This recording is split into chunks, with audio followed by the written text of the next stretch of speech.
Well, it is the law of the land, but a group of Republicans are saying that does not mean there's any law. We have to keep funding the darn thing.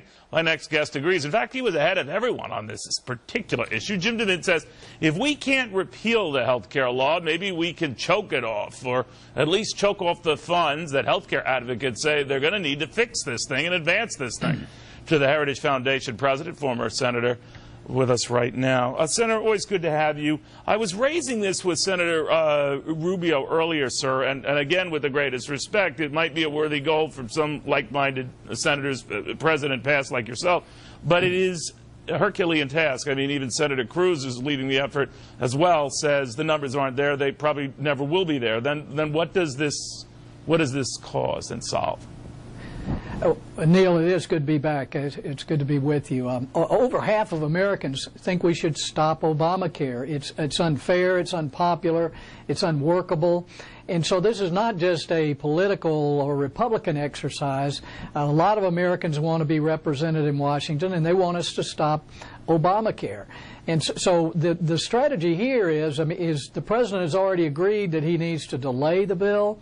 What we're saying is to stop it, the best way in the short term is just not to fund it as part of government funding this year. This is not any attempt to shut the government down. In fact, we at Heritage believe the government should be fully funded. They shouldn't have a fight over a government shutdown.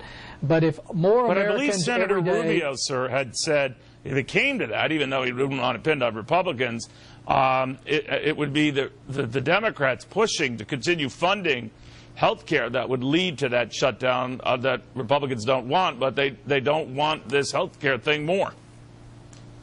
Well, you're right, and the Democrats, along with the president, will probably threaten the government shutdown over the debt ceiling and over the funding of the government anyway. So this is a strategy that they're going to use because it's a way to frighten Americans, and they think frighten Republicans. What we hope to do is we travel around the country in August, and I've been invited by our sister organization, Heritage Action, to go to just dozens of cities to speak to people all over the country who want to stop Obamacare. And so that's what we're going to be talking about. I think it's a realistic goal, and I think it is important that we do it, Neil. This is going to hurt our country. People in Ohio today found out their premiums are going up $100. Public schools are announcing they're not going to have coaches and aides so that they can put them on part-time. We're just beginning to see the problems that this bill is going to cause. Could you have envisioned that really the signature piece of legislation and the crowning achievement of this president, his first term, and say what you will, I mean, agree or disagree with him, very consequential first-term president, and this is the residual effect in his second term, that it all is coming apart. I've never seen a major piece of legislation enacted into law that has unraveled so quickly. Well, Neil, you've probably never seen a major piece of legislation that was totally partisan. Not one Republican supported it. That is unprecedented with major legislation, even in this very negative, contentious environment here. So the president pushed this down the throats of not just Republicans, but the American people. And I think a lot of people resent it now, and more are going to resent it as they lose their health insurance. But if you had a choice, Senator, you were back in there in that august body, and the administration says if we keep pushing this defunding health care, they're going to take this to the brink and shut the government down. What would you do? Well, the stakes are high enough that we need to stop Obamacare. If the president chooses to take the tack of shutting down the government, well, he would blame you. He would blame you.